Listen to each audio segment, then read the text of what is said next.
All right, so I just saw Bad Education, and I don't know why I just said I just saw, because I saw it quite a while ago.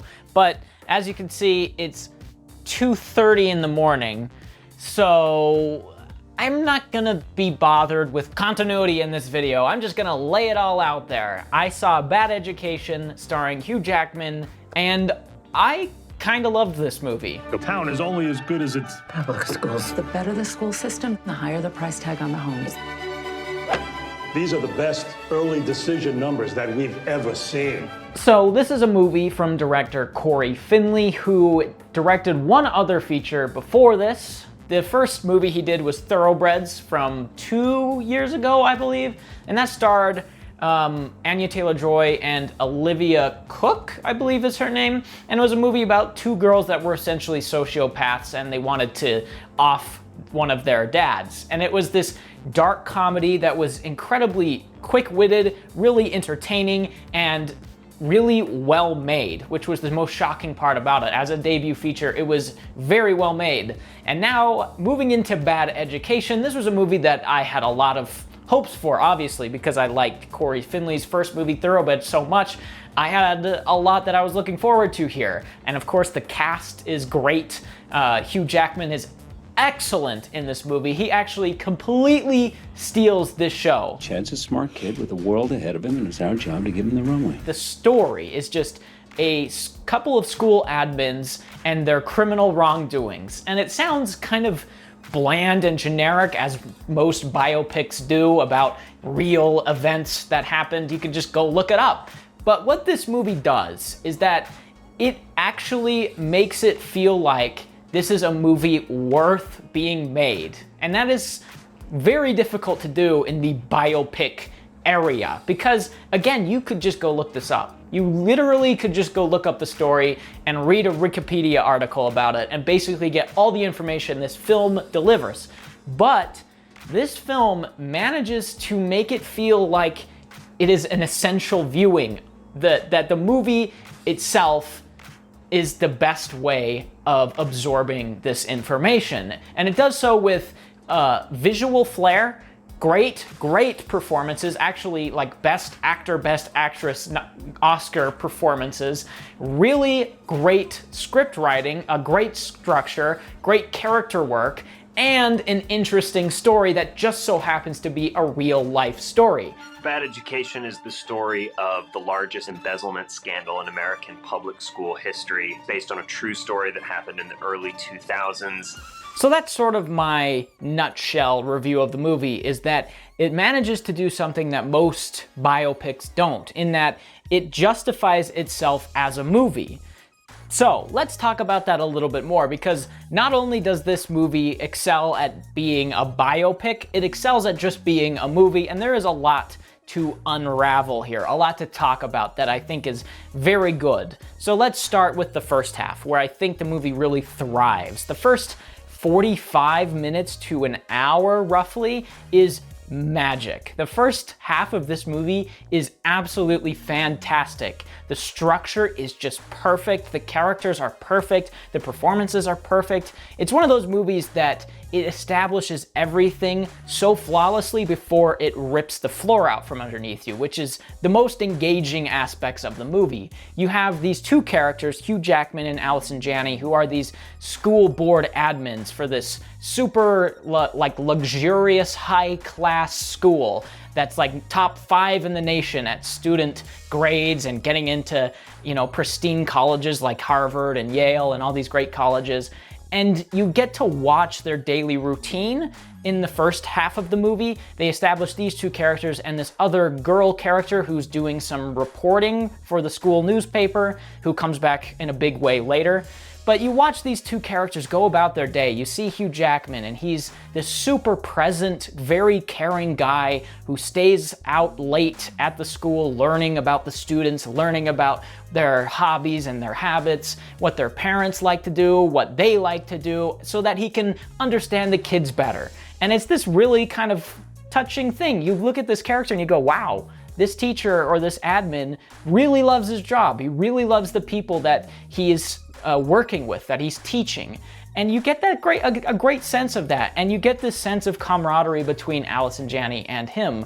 She is like his right-hand man almost. They have this great scene on the bleachers where he's like, I have to diet. And she's like, take a bite of this sandwich. And it's really kind of charming. And that's the best part about this movie, is those two and their relationship. I really love not only their performances, but those characters, because I feel like they're very well fleshed out. Before the movie pulls the rug out from under you, you understand them. You really do. And that's stuff, all that worked very, very well, and I was very engaged by it. Then the movie pulls the rug out from under you, and at first it works, and I think it works really well. And then it starts to fall off a little bit in the second half, which we'll get into in a minute. But when it first rips that floor out from underneath you, it's genuinely shocking. Like, Allison Janney is accused of stealing money from the school for her personal affairs. I might have done a little early Christmas shopping. How much? Not much. You know, just like maybe $1,600 at Lord & Taylor and another $12 at Macy's. That's all right. I've been doing this a long time. Frank's gonna fix this. And leave the receipt on my desk at work, and it will take care of itself. And you go, that's not right. Something's wrong. That's not how real life works. But you get these little senses, and but you still kind of like the characters. Again, they're pretty charming. And then Allison Janney is revealed that she's stolen hundreds of thousands, if not millions of dollars from the school over her time there. And so the board, Ray Romano and Hugh Jackman and some of the other teachers, are forced to force her to resign. But they don't want a scandal because they have such a prestigious school. So they say, okay, you stay a couple more days, resign peacefully. We'll say that you are sick or getting a surgery for a couple days while you're on leave, and then you just peacefully resign. And that will be the end of this scandal. No one will have to know. But of course, it comes out in some way or another, and then Hugh Jackman is revealed to be doing virtually the same thing, but on a much bigger scale.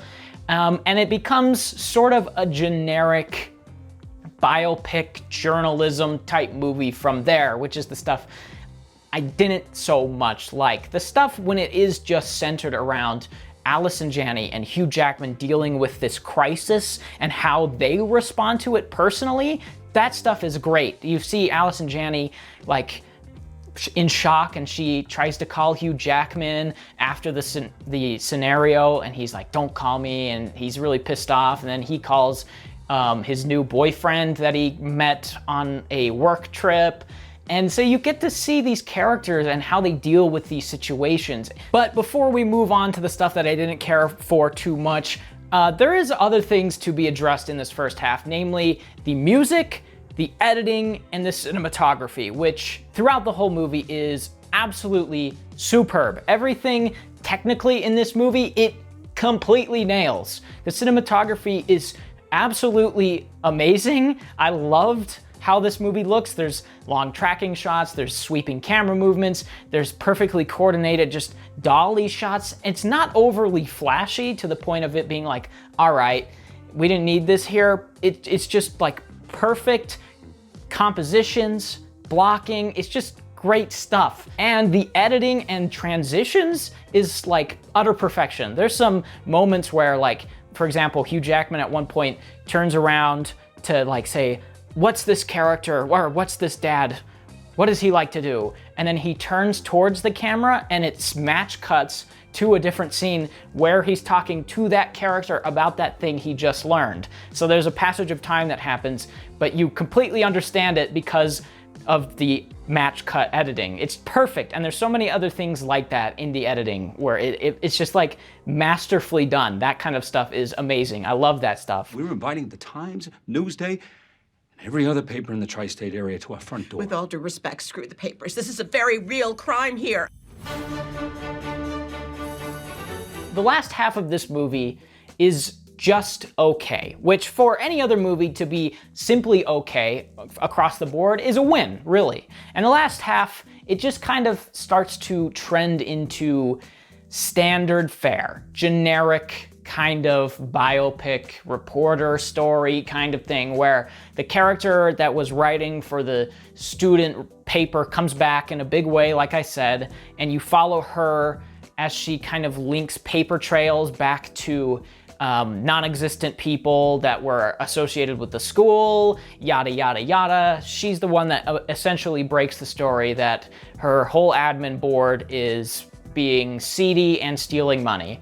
So for like 30 to 40 minutes, it feels like way longer. We just follow her just doing reporting, digging up this and that.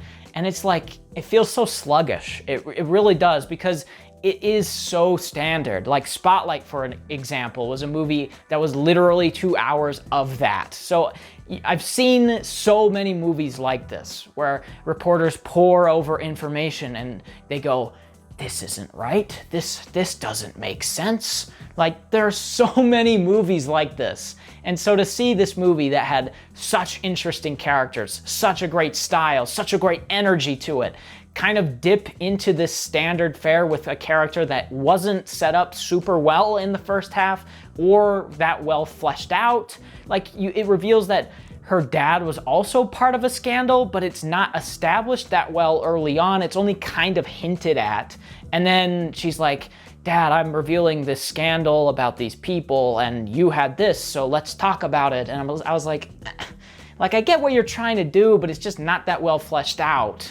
And I kind of want to get back to the other characters that are better written and more interesting. Hugh Jackman, get back to him. He's the best part of this movie. What are you doing here? Wanted to see you. And there is a point where I thought the movie was going to end when the story breaks. That's usually where a movie ends. They finally get the story out there, and this is the fallout, those title cards. But it kind of kept going. It like showed every single character getting arrested, like a little epilogue.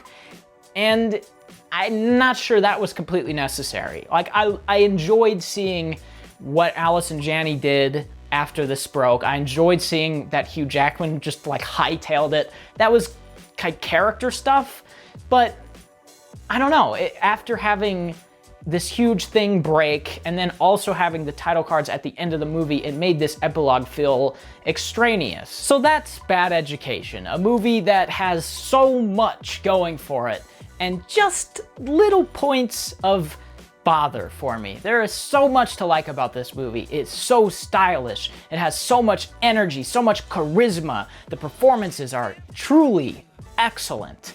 And the structure of the screenplay is great. And the writing, the dialogue in general is all wonderful. It's one of those movies that is just like a joy to sit through. You get through the movie and you just leave happy, even though it's sort of a cautionary tale about taking money, being stupid about money, and not letting your human tendencies to kind of take a little here, take a little there, and have it slowly escalate.